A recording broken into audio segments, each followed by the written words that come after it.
Today we will analyze the rent versus own analysis of a personal residence. So we have already constructed a couple of boxes here that I will show how to format at the end of this video. So in the first box we will include all the property information, such as the purchase price, which is the price that we will pay for the property, the initial rent, which is the rent that we will charge for the first month, the rental growth rate,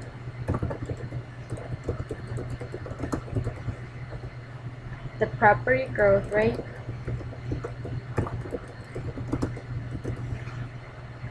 then we will have two expenses, insurance and maintenance, and their respective expenses growth.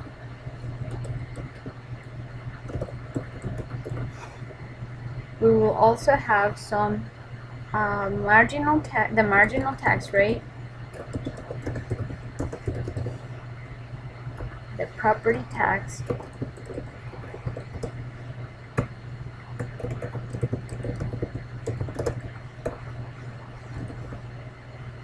in a percentage base, and our selling expense.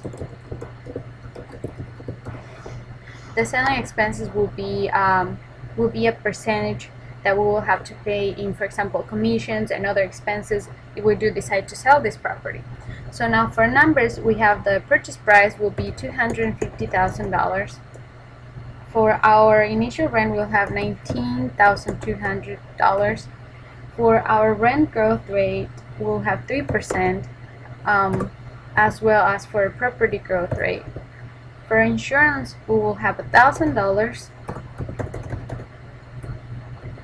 $1,000. And finally, for maintenance, we will have a $2,500. We will consider a growth of 3% for expenses, a marginal tax rate of 28%, a property tax percentage of 2%, and a selling expenses of 7%.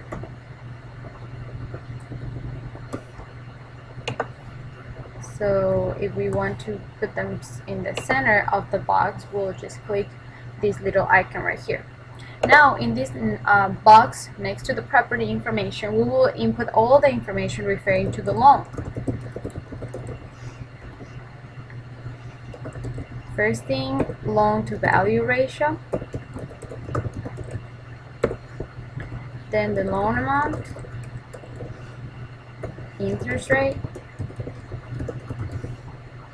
loan term in years, payments per year. We will make 12 payments per year because we will make payments every month. The loan term will be 30 years. The interest rate in this case is 5, and the loan amount to the loan to value ratio that will help us calculate the loan amount that we will get will be 80%. So for our loan amount, now we're gonna do equal purchase price times loan to value ratio, and our loan amount that we're gonna get is, oops, I put one extra zero here, it's just 250,000. Okay, that makes more sense. So we're gonna get a loan of $200,000. Now in this third box, we're going to input all the loan and equity calculations. So loan and equity calculations. We will need our annual debt service payment,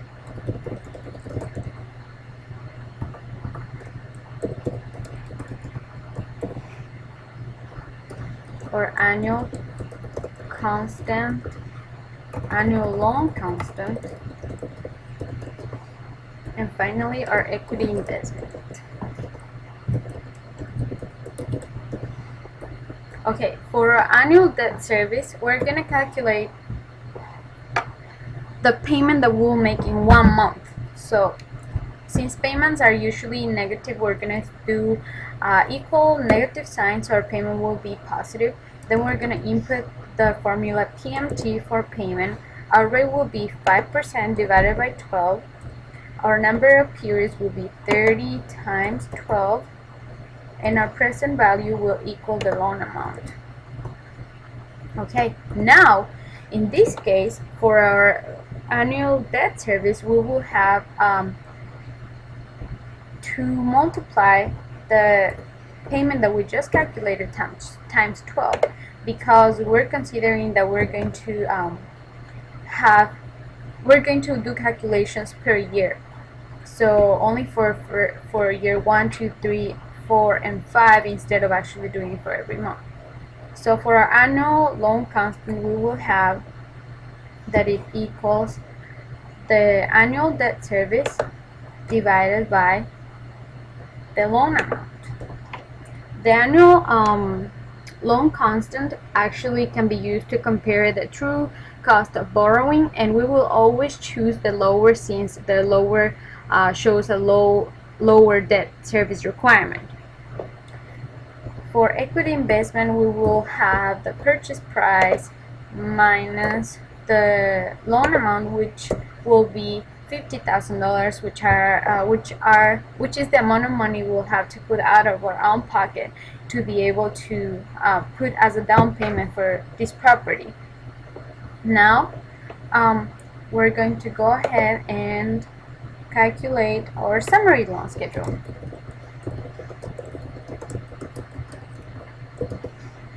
Let's not forget that in order to make this decision between renting or owning, it is very important to analyze our cash flows. Our decision depends entirely on cash flows. So now for summary loan schedule, we have 5 years that are the ones that we're going to be considering to either rent or purchase or own this property and just live there forever. So we're going to need, all these calculations are going to be end of year. So end of year 1, end of year 2, and so on. We're going to need a payment, a balance, interest,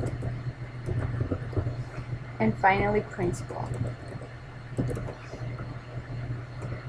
In order to solve this chart right here, we're going to build an amortization table in a different sheet in the Excel book.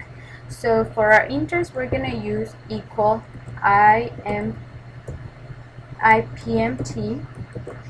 We're going to do it in period 1. We're going to have 60 periods because we have 5 years times 12 months per year, so that's 60 months. That's 60 periods. So for first interest, we're going to do equal IPMT. Our rate will be 5 divided by 12. Our period will equal 1.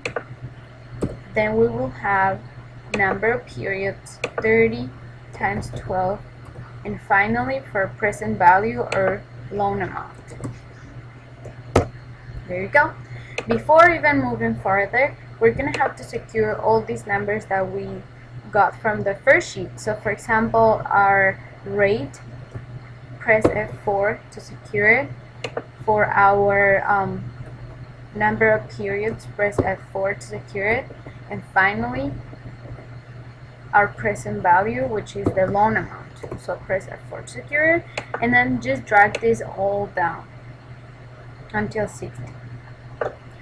Okay, now for our payment, it equals the payment that we have already calculated here, the first one, the one that actually equals to 1 month. So let's not get confused. And then you can just secure it pressing F4 and then dragging it down for the 60 months. Now the last thing, our principal will be equal to payment plus interest. This will be, for example, we have made a payment of $1,073.64 for month 1, from which $240 have gone towards paying for the principal and everything else towards paying for the interest. We can see that as we go down in time, as we go forward in time, interest goes down, and actually the payment that we're doing for capital, for the principal, actually goes up. So now we're going to do the same calculations of interest, payment, and principal for the years. So interest, payment, principal. So we're gonna do for each year. So year 1 will be month 12. So for interest, the summation of all this interest. For payment will be equal to the summation of all the payments we have made, which obviously will coincide with the calculation we have made here, which is 12,883 with 72 cents. And for our principal, same principal will be equal to payment plus interest, and that will give us an idea of how we have paid, how our money has been distributed our first year. So we're going to do the same thing for every single year. So we're going to do it in month 12, in month 24, in month 36, month 48, and finally month 60. So we have to do the same thing. We have done now interest. Now we're gonna do payment. Payment will pretty much be exactly the same because that is not gonna change. We're gonna make the same payment every single year, and it can be if you're not sure, you can do the summation again, and you can just verify that that's exactly what we're doing. So now here we'll just have plus, and that's what the amount of money that is actually going towards principal.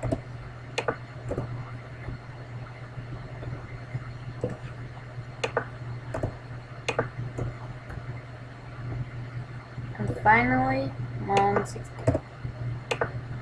Okay, now we just go ahead and copy all these values in our chart. So first thing that we need to know, payment balance, interest, principal. So payment we already know. For year 1 we will do 12.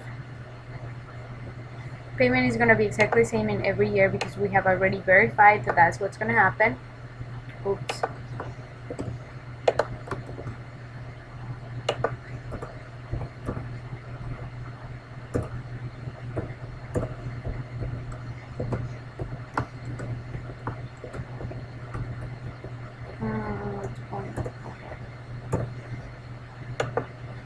We will then just do equal payment, secure it, easiest way to do it.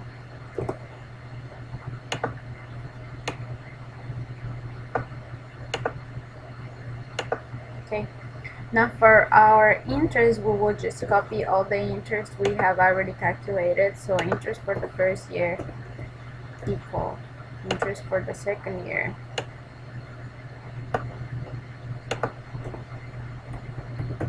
equal interest for the third year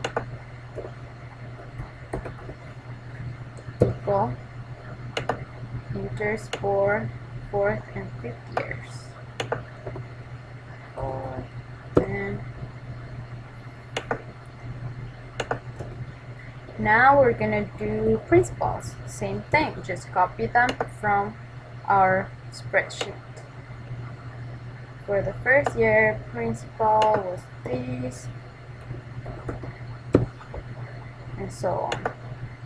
For our second year, for our third year,